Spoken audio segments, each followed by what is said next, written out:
a man releases, okay? He lets out his helium. Ew.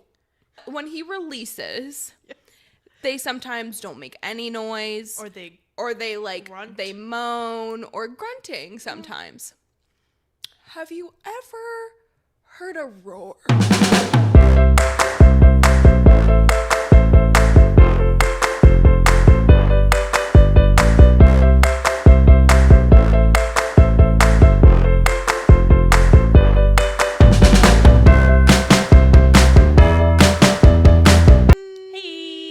Welcome back to another episode of Girls on the Rocks, yeah. So my energy levels are going to be completely different than last week. PMS is kicking my ass. Oh, already swore, so. Well, there you go, folks. Here we are. Yeah. Beep.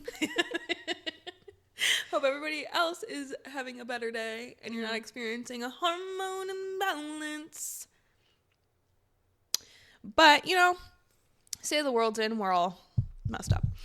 I wanted to kind of talk to you about an experience I had this morning because it kind of goes along with my whole PMS situation. So I left my house hella early because I had to go pick up your birthday gift. And the week before my period, it is awful. Like, I'm so irritable. I'm so tired. Right. Like, I'm nauseous. I just have a terrible time for these few days. Right. And so every little thing has been the end of the world this morning. Driving at a normal pace, mind you. Okay. And all of a sudden, this annoying noise of a engine revving.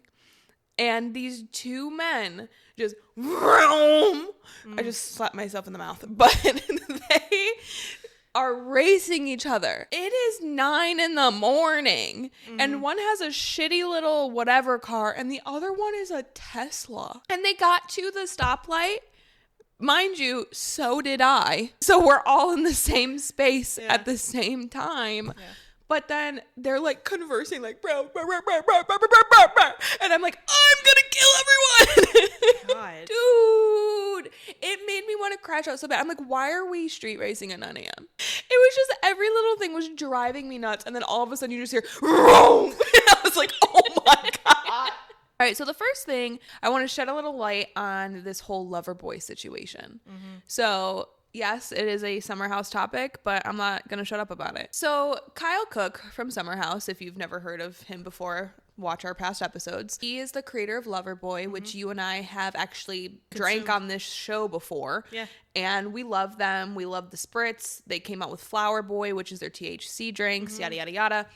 And within the past couple episodes of this like newest season of Summer House, he's been explaining how in trouble the company is, which makes me sad because we really like this product. He then went to Instagram because people were like, how bad is it? He was like, I'm just gonna come clean. He was like, we probably don't have more than like a couple months left within us. I look at this as a successful story because he just came out with a video on Instagram saying that because everyone started like rallying behind him and supporting the Loverboy brand, we helped sell out half of the drink stock within like a short amount of time. And he is like, thank you guys so much because you've done this. Like you've allowed us to keep the lights on a little bit longer, which it's like, I don't want anybody's company to fail if it's like not hurting anyone, you know? But it's like, it took us also a while to like even discover it. And it's not that easy to find, too. That's true. So they don't have well, it's because their distributors pulled out. Right. Running a business, I'm sure, is not easy. There's so many factors to it. And then on top of like cancel culture and just like social media and stuff, like things can turn around in a day. In 24 hours could be detrimental. So I'm glad that he was able to kind of pull through and like probably add 6 more months to his lifespan. But he just needs to like come up with a different game plan. Either get a different investor, switch it up. Maybe like he stopped taking a salary at Loverboy, and that's why he started DJing, because he stopped taking a salary so he could pay his employees. Yeah. Like, Kyle's not a bad guy. I mean, he has that Summer House salary. Him and just Amanda hate each other, so. Hey, sometimes you're a good businessman, but a horrible relationship guy. And is it bad for me to say I think this whole, like, Amanda West thing, like, kind of put Kyle kind of in a better light, and that's why people are wanting to help him with Loverboy? Probably, yeah. So, I mean, bottom line, it's like, I really hope we can save Loverboy. Yeah, it is a pretty good, and I think the name is actually kind of clever. It's cute. It's cute. Like Flowerboy is pretty cute. Yeah. Yeah. And I wish I had I wish I would have bought some for this recording today, but I didn't. Yeah. So there's that. But I mean, I like the product. If we didn't like the product, I wouldn't be like saying anything about it. Yeah, regardless of who it is, the product is pretty good. Exactly. Like the base of the spritzes being an orange wine, like that's so unique in my opinion. Yeah. So, and this isn't an ad, obviously. They can't pay us for it. That was so mean. So I just wanted to bring this up. Let's help save Loverboy. I might go buy a pack of spritzes later. Okay, so the next kind of transitioning over, of course, we got to talk about Taylor Swift. Always. So you put this on the docket. 'Cause I haven't seen this. Oh, really? Like on my feed or anything. But so somebody posted on X an open letter to Taylor Swift, and she's allegedly a Swiftie. And I'm sure Evelina will put it on the screen, but I'll kind of read through it quickly. She said, "Dear Taylor, we've loved your music for years, especially the raw, honest breakup songs that turned pain into poetry and made us feel less alone." True. I co-sign. "Your image as the fearless artist who pours her heart out is what we fell in love with." True. Co-sign. This is where we start to differ. Yeah.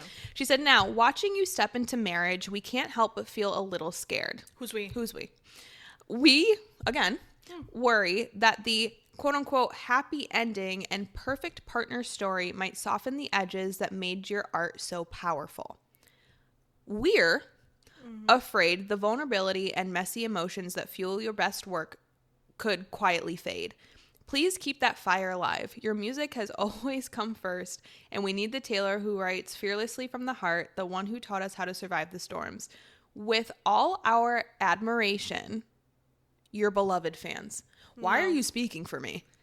That's such a sister. Who are you? You can't say. Okay, basically what she's saying is, Taylor, because you're happy now, you make shitty music. Is what she's saying. Right. And I know that's been kind of like a fear of Swifties. Sure. But then she came out with The Life of a Showgirl, which has been her most successful album to date. Yeah. So it's like, obviously we don't feel this way. Right. Taylor always also, she's very imaginative.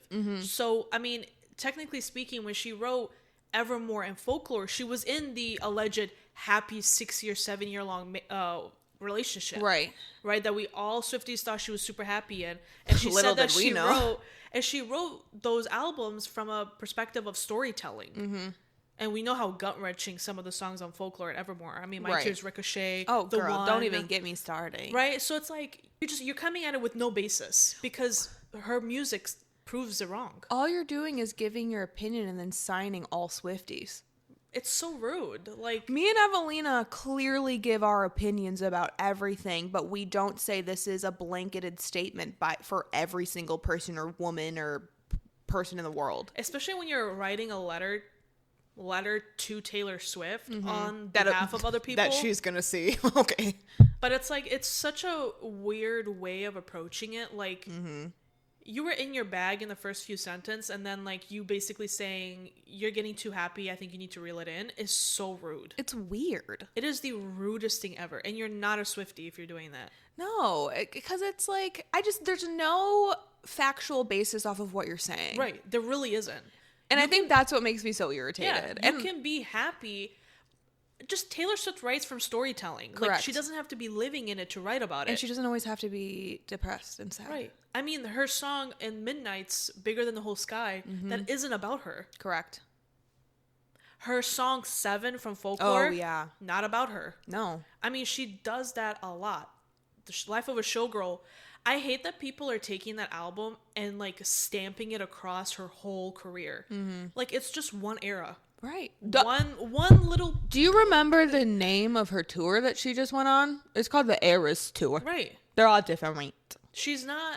She is, but she is also not the same Taylor from Fearless. Correct. She is, but she's also not. She's grown. I was going to say she's also an adult. Right. And she's not the Speak Now Taylor. Correct. But she also is kind of like, she stays true to herself in terms of like the foundation. But we're growing with her. Right. People are weird. Again. People are weird. Again, weird parasocial relationships. The wrong kind, too. The wrong kind. I mean, aren't they always wrong? Yeah. I mean, not ours. Ours is healthy and fresh. Okay, and here's the thing. When people were first saying their like critiques or whatever when The Life of a Showgirl came out, they're like, this isn't lyrical genius enough for me, or it's not like making me want to rip my heart out. Okay, well, she has 45 other albums that do that, so listen to those. Right. You can still be a fan and not like the one specific era of an artist. Like, you can still like the next one. Even though I love all of them. So. Right, but it's like, you don't have to, you know? Like, but we do. We do. Because we're true Swifties. Because she's William Shakespeare. I don't know what to tell you. I don't know what to tell you. And I don't want Taylor to think that we're associated with that whackness. No whackness here. No wacky doody. Before you get whacked. Oh, that's here. And then before we get into a segment, we kind of want to do something a little different. Instead of just like this huge like pop culture situation, we have some local drama. Yeah. Some local tea, girl. So local coffee. There's this, if you're from the Chicago area, there's this coffee place in Lincoln Park. I think it's pronounced Sacred, but it's spelled like super weird. And people were like, I thought people were getting mad about Beyonce because her hair care is called Sacred. Oh, but it's a coffee shop. I know nothing about her. Yeah. There's a coffee shop in Lincoln Park called Sacred. And this kind of blew up all over the internet. There was this girl who went to the coffee shop to get a latte. Just a regular schmegular latte. And her total, when, you know, they do the little iPad thing that flips around, it came out to $16. For one latte. For one latte. And she said absolutely not and walked out. That's a whole different topic too. That's more than Starbucks. That's more than like I think anything. But like saying that your coffee for like a local coffee shop is more expensive than a chain? Yeah. That's wild. Why? What's the reasoning? Well, honestly, local coffee shops are becoming to be much more expensive than like a Dunkin' or a Starbucks. They're so expensive. Because they're so hipster, or? Yeah, like, it's such a huge topic of conversation. Like, for me, I love to support small businesses. I really, truly do. Yeah. But there comes to be a level where if I'm going to a coffee shop, because I love going to a local coffee shop, and I say, I want a vanilla latte, hot ice, whatever, and the total is always $8, $9, $10. God forbid you have dietary restrictions. And you need like oat milk, almond milk, it's whatever. It's an additional $5. It feels like it, literally. And then once you get it, it's either watered down, too bitter, whatever. And don't even get me started on the hours of a coffee shop. Why is a coffee shop open 9 to 5, Monday through Friday, or 8 to 2? They're usually always open 8 to 2. I can never go to a coffee shop because I'm literally working. Yeah. And they're also never open on a weekend. Oh. So it's like the time where people would want to go to a coffee shop on like a Saturday, you'll be lucky if you can find one that's open. Particular place blew up because people are saying that there's price discrepancies besides the obvious $16. But one person said that they went and they were charged $14 instead. For the same latte? For the same. Some people were charged less. Some people were charged more. Sorry. No, it's okay. Some people were charged more. And I saw that somebody from that said coffee shop responded. It was like, you know, a generic response, customer service response. And somebody responded to them and said, when I walked to the coffee shop, all your baristas were too focused on talking about responding to comments and laughing as opposed to like actually working. Give customer service. Correct. So I just think it's so funny how this is like blown up in the news. Wild. I mean, all of this is really like creating business for them because people are now going there to see what's up. I think we need to be more strict with these coffee shops. Listen, I'm all about a vibe and an ambiance. Yep. I love a good ambiance. But just because your vibe is cool doesn't mean you should charge me $20 for a coffee. No. When I know that your syrups are not homemade, your coffee is probably the cheapest source of coffee you can get. Yeah. And now it's $20 and half of it's ice. Well, and now you're going to push more people to the corporate machine because now their coffees are less expensive, which does not make any sense to me. Well, this isn't about local coffee, but me and my sister went to Dave's Hot Chicken for the first time yesterday. Oh, fireplace. Okay. But for 2 chicken tender combo meals, I spent $32. Oh, it's expensive, yeah. Excuse me? What is going on? Oh, and it was great. The food was great. But it's wild how we've taken things that are considered basically like kids' meals and made it into this like gourmet pricing. 2 chicken tenders and a fry and a drink. Mind you, I got a small. $16? It's like I could have went to an actual restaurant and paid that much. Yeah, isn't that crazy? I'm upset. It's like Raising Cane's. You go to Raising Cane's, you spend $12, and it's just, when you think about it, it's just chicken tenders and fries. It's wild. Wild. Like, this is literally a kid's meal menu. Exactly. All right. But wow. that's it. There's your local latte. Yeah, I thought it was crazy that this is blowing. It's very interesting because it's like, why are we doing this? The economy's already hard. But anyway, let's go ahead and jump into a segment, and this is something we like to call Fun Fact Happy Hour. Woo! So you are going to be pleasantly surprised. Ooh. It is not Intel's and it's not puberty. Are we cheating on them? Yes, with Mel Robbins. So I thought this was very interesting. I saw this, I think, yesterday. I sent it over to you. So what I like about Mel Robbins is like she brings like doctors and stuff onto her podcast. Okay. And there's just some really interesting studies and science out there that you know I love. Okay. So you'll never skip leg day at the gym again after hearing this. Dr. Ayesha Shirzai and Dr. Dean Shirzai, sorry if I butchered that, two of the leading medical experts in Alzheimer's disease, dementia, and cognitive decline shared that according to research, leg strength can reduce the risk of developing Alzheimer's by 47%. They shared that simple movements like leg presses, lunges, squats, resistance training, even mini squats in front of the microwave done 3 to 4 times a week have lasting benefits to your brain. I thought this was pretty cool, and like obviously you can watch the video. They talk about it more in depth, like it's a whole podcast episode. But what about specifically those exercises, or would it, because I think I've heard that just in general exercises are good, like getting out, walking can help with your like brain. Health in general. Yeah. Well, and that's pretty much the consensus, okay. But like they did actual studies. Like I said, like watch the actual clip because they did these studies on these certain people to where they had these people do like specific leg workouts on a regular basis. And the people who already had like cognitive decline, it improved after they, like, not even preventative, like it helped improve their like lessening cognitive ability just by. What about that though? Like what about if I do leg presses, what part of that works in conjunction with my brain And I'm health? sure they say it in the episode. I just didn't watch it. Yeah, that's very fascinating. Yeah. So like not me telling you to go watch something else that's not our show, but I want to listen to it because we're just kind of scratching the surface of this. I feel like if I actually watched it, I'd have more details for you guys. I would have never have guessed that like anything regarding like other than tackling my actual brain, because like when you think of brain health, you think of maybe if I do puzzles, right? Or whatever, which I'm sure also like helps, crossword stuff. But like I that would never think like leg press Leg would like day. help that.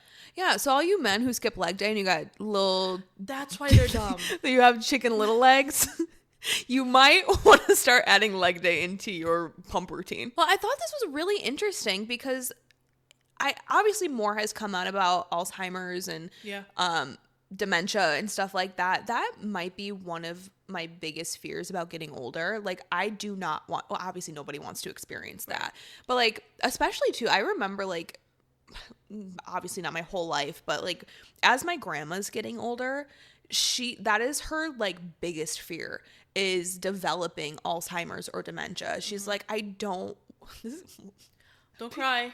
Oh my God. Crying on camera is disgusting. I'm PMSing. Everybody leave me alone. Look away. But she's like, I don't want to forget my family, who I am. Right. Like, it's so scary. It is. And that's what, unfortunately, Bruce Willis is going through. It's awful. Like, you don't wish that on your worst enemy. So it's like, Grandma, do some squats. This clip is for you, Grandma. Do some squats, and then you lessen your chance of developing these like things for your brain. Maybe for Christmas you get her a Planet Fitness membership. That's so she just rude. uses the leg press. That is so rude. Like, hey girl, got you a membership.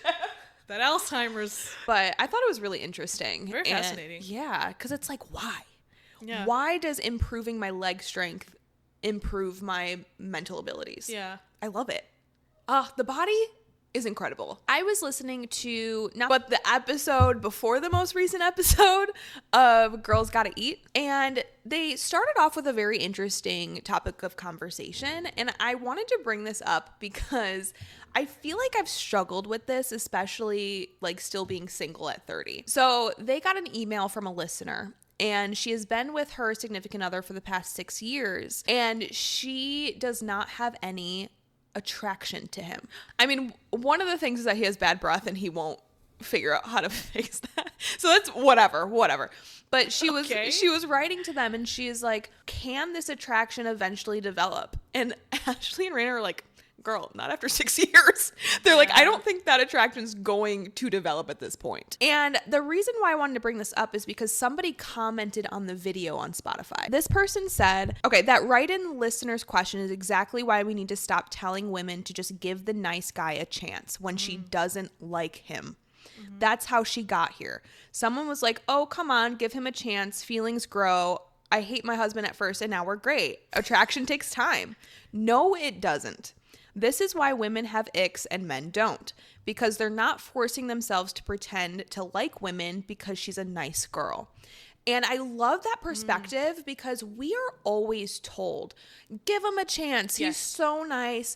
The attraction will develop. And like, you'll hear men say, I wore her down and now we're married. La, la, la. God. You never hear about men dating a woman that he's not attracted to and that attraction grew down the line. Men make it known. They make it so obvious that they're not attracted to Correct. You. So why is it such a like taboo situation for women to be like, no, I don't want to date that guy because I don't feel an attraction? Why do I have to wait and see if attraction blooms? It's a level of misogyny. It's so crazy to me. Yeah, women just have to deal with it. Like, I was talking with somebody and I said, like, I had a moment where it clocked it to me. Shout out Justin Bieber. I was at the beach and it clocked it to me that why do we accept the phrase he's nice as a persuasive means? Right. Well, I would hope that they're nice. Right. Because, like, why would you, especially let's say you're a friend saying, date this guy, he's nice. Well, yeah, I would hope that he's nice, but so what? Like, my English teacher, shout out Miss Roby, she always used to say in English, like, when you write something, so what? Mm-hmm. What's your point? So what? That was her, like, catchphrase. He's nice, so what? Think of a job interview. Mm-hmm. If you go to a job interview, they're like, well, what do you bring? Why should I hire you? I'm nice. And? Right. Okay, and what? We nice. Need you to be nice. Right. Like that should be, I would expect that you wouldn't want me to date a horrible person. Right. So we need a little bit more. Well, and I think that's why so many women settle. Yeah. Because you're like, okay, he's the nice guy. Let me just date him even though I don't feel anything. He's a friend. And then it's like, I don't even think that you develop an attraction. I think it's just like okay, well, we've created this connection. Might as well just settle down and marry this guy. You just got uncomfortable. You can't sit here and tell me that when you first met this guy and you were like, that's going to change. That's not going to change. No. You can lie to yourself all day. Yeah. And this might make me sound like a bitch. I don't care. Because it's like, why are we doing this as women when we don't have the same expectations with men? Oh, just date her. She's nice. I hope they're nice. Right. I'm not sitting here being like, I want to date that guy because he treats me like trash bag. Like, no, right. Isn't that crazy? Like, when you take a step back and you think about that phrase, you're like, that's what it sounds like. Like, I hope he's nice. Yeah, that should and hot. Yeah, that should be the foundation. Yes. I hope he treats me like a queen. Yes, and here's the thing, and I think we've said this before, he doesn't need to be like that conventional hot to where everybody is like, oh my god, falling all over him, but he needs to be hot and attractive to me. Correct. Why are you gonna sit here and be like, oh, just give it a try, he's so nice, attraction might develop? No, if it's not already developed, I don't want it. What you're saying is you want me to settle. That's what you want. You want me to settle. Like, yes. The way you settled. You settled with somebody because he was nice. Yep. You probably didn't really you're not sexually attracted to him, but you find that he's nice and you can hang out with him. Correct. Guess what that's also called? A friend. Period. Your friend, male, women alike, what would you say about them? They're nice. I like hanging out with them. Correct. You don't want to jump their bones. I don't want a friend that's not nice. Right. Right. But I also don't want to jump their bones. So it's like, unless it's a hot guy. But I don't have any hot guy friends. So. And I think there's like huge, like dramatic versions of everything. Like you, of course, can be shallow. Right. But there's you saying that you want to be sexually attracted to somebody or just physically attracted to somebody isn't a super shallow thing to say. No, and people make it out to be something that's shallow. Right. Like, why are you like shaming me for being like, I want to have an attraction to my husband? Right. Isn't that strange? Like, why? It's a weird behavior. I haven't said that in a while. It's such weird behavior to be like, oh, just give it a try. You might find him hot and sexy within the next 5 years. Excuse me? Why can't I find him hot and sexy now? Right now. What's wrong with right now? Why can't that attraction and connection, why can't I have both of that right away? Mm-hmm. Like, why is that being like, oh yeah, well, we know that's the ideal situation, but that's not how it works. Why not? Yeah, why not? Why not? And don't get me wrong, there's people that, depending on where you meet them in life, people do go through glow ups. True. Right? I've gone through at least 2 of them. Right? And that's gonna happen. But and just like with everything, that's not always the case. Right. Right? Like, well, then let me meet you during one of your glow ups. right. Like, period. And you never know. Like, sometimes you meet somebody at a certain point of your life that maybe they're not right for you then, but maybe 5 years, 6 years from now, as all rom-coms have told us, that's crazy, is that, like... I have feedback protection on. You can't hear the garbage can. Is that, let's say you see them and now they have... It's like they're so... I don't know if you guys can hear this. I please want me to cut this out, but they're emptying out the dumpsters outside. Anyway. Is that... like, you meet them and, like, maybe they've grown out a beard now. Maybe they're leaned out. Maybe their sense of style has changed. Now you're physically attracted to them. Correct. And the same way that somebody's physical attraction can change, their personality can change too. Correct. Right? So, like, he might be a nice guy now, but what if we're dating 2 years into it? He's rude. He doesn't care about me anymore. He's over it, whatever. And I would love for girls to operate the same way a man does because, like we said, kind of like the taxi cab theory, you know, guys, they date and they date and they date until they're ready. And then they settle down. Yep. But women have to, if you don't know that reference, watch Friends. Right. But like women have to like sort of like. It's a Friends reference, right? I've heard it in movies and stuff like that. I don't know. Why did my brain automatically taxi cab? Is it? Like women have to like sort of grovel and like get to that like, I'm okay level. I will think he's cute eventually. I will like him more later. Why? And that's the thing. Like, we're going to get so much hate for this because that's just how society is. Yeah.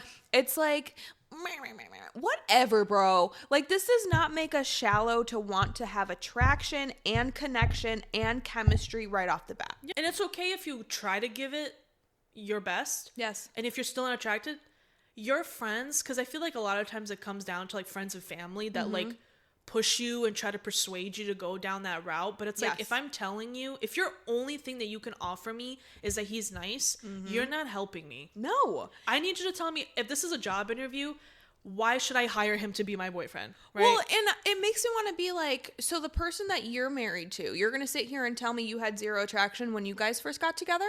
Why are you telling me to do that? Right. And I'm pulling up a text message that I had with my cousin. So I said, my thing is, I have never told my friends to go after someone who they're not attracted to. So it makes me feel small when that's being told to me. It makes me feel like people are telling me to settle and I refuse to do that. It also makes me feel like they're really saying you can't do better than that, so just go for it. Yeah. I know that's not actually the case, but that's what it makes me feel like. I get their intentions. Of course, yeah. But at the same time, it makes me feel like they're telling me, oh, well, you can't do any better than that, so you might as well just, like, try it out. It does come across like that. Yeah. Especially when you say, like, okay, well, why should I give him a chance? And the only thing you can ever say is, he's nice. And if you say it like that, I'm gonna flick you in the forehead. You know yourself that, like, I'm not attracted to him. So you're forcing it. Yes. Stop forcing it. And you get to the point where it's like, okay, fine, I'll go out with this person just so you can shut up. Yeah. And it's like, I don't want to do that and either. then it makes you feel even worse about yourself, because when you're sitting there, let's say you do go on a date and you're sitting there at that date and you know you feel absolutely nothing, but you have in the back of your mind all of your friends and family telling you, he's nice, give it a try. And you kind of give up a little bit. And that's where the settling comes into play. You kind of give up, and like your shoulders just fall, and you're like, fine, I guess. Well, I think too, and we've talked about this till we were blue in the face, but it's like we've developed such a life for ourselves that we are happy. Like, yeah, it would be great to have a significant other, but it's like, I don't want to come home and I see you and I'm just like, yes. No, absolutely. So I wanted to point it out because I really thought this was a really good conversation that they had on their podcast. And I was like, you know what? Let's dive a little deeper into that because why do people say, oh, he's nice, just go for it? Yeah, it is. Yeah, I'm glad we brought this up because it's a very important topic, especially for young girls dating. Yes. And even older women who haven't been in a relationship. Let's say they're like, I'm 30, I've never been in a relationship. Am I too late? And I hate that there's a time frame for anything when it comes to being a human. Right. Yeah. Like, you actually don't have a genuine expiration date because you never know when it might end. Correct. So why are you putting such a date on everything else in life? Correct. Your timeline is not the same as your friend's timelines or that stranger's timeline. Right. Like, look at it, and I've kind of tried to romanticize my life a little bit because the shit that happens to me, I'm in my own rom-com. Yeah, you so really it's are. like, so it's like, do you want to be the rom-com girly that's going through and like has all these funny stories, and then you finally meet the love of your life and you're not settling and it's the best thing you've ever done for yourself? Yeah. Or do you want to be that boring ass person that's not in a movie? Right. And there's so much of you to offer at that point too in a relationship because you've grown so much. Correct. I know who I am. I know what I want. So I'm not going to just cling on to you as like a life raft or something. Correct. Absolutely. Wow. Tea. All right, so let's go ahead and go into our last segment. This is something that we like to call Weekly Vibes of the Week. She harmonized a little bit there. Didn't know where that came from. Falsetto. All right, well, my weekly vibe this week is a place. Oh. Yes, it is somewhere you and I went recently, and it is Five Below. Yay! So Five Below has been catering to millennials lately. Five Below plus. Yeah, it's the plus. And if you are watching, you can see my new t-shirt that I'm in love with. And it has our boy Troy Bolton all up in it. $5.55. I also got a That's So Raven t-shirt, which I will more than likely wear next week. So you guys tune in because you'll want to see it. I didn't see it myself personally, but maybe we just didn't look hard enough. When I saw on TikTok the other day, they have really good beach stuff. They do, yeah. They have like this beach tent. It's pink. It's not like a giant tent, but like if you need to get out of the sun for a little bit, it's the perfect size for at least 2 people. Yeah. And I'm like, oh my God, I need that. Because I want to live at the beach this summer. Yeah. And they just have so many good things. Don't even get me started on their magnets. Their fridge magnets. Yeah. We spent, 15 minutes looking at those? We really did. Because they're so funny. Yes. I love the simple things. Exactly. I love a good knick-knack. I love a nicky-nacky. And that's all Five Below is, with some other grand purchases, like this Troy Bolton shirt. That's a great shirt, too. Yes. Great quality. Exactly. If you guys have been avid watchers, I've worn my Shrek pants on here before. Get out my swamp. Get out my swamp. Five Below. I mean, they were $10, so it was 5 and above. But incredible purchases there. Highly recommend. Actually, maybe don't go to Five Below because then you're going to sell out all my favorite stuff. I know. It's already kind of hard to get some stuff. You know what? I'm gatekeeping. Don't go. My weekly vibe of the week is also a little bit nostalgic too. It's going to be the NSYNC No Strings Attached album. Wow. So I recently... Because it's gonna be May. Period. I recently found a bunch of like my old CDs from when I was younger from the early 2000s. And one of them was the original NSYNC No Strings Attached album. Okay. And so I popped it in my car and wow, what a perfect album. Ugh, like, well, duh. I know that they have like, their kudos and their flowers and stuff, but I'm listening and I'm like, track 6 comes on and I'm like, track 1 to 6, dynamite. Absolute dynamite. I mean, we have the Space Cowboy. We have It's Gonna Be May. We have I Just Got Paid. We have It Makes Me Ill. I promise you. That's not the album that has pop on it, right? No, that's the Celebrity album. Got it. Okay. Which also great. I really like that song. We will never get this ever again. No. This level of like boys and pop. That boy band, like that boy band era. Yeah. And like the late 90s, early 2000s, we'll never get that again. And just in general, like boys and pop music. Yeah. Like that whole era's gone. Justin Bieber, like. Where you have guys singing about just women and like and love. A whole dance routine. Yeah, like music used to be fun. So fun, but that's my vibe. I've been playing Love that it. in my car, and I think if you haven't listened to the album in a while, you should really pop it. On the way to Five Below.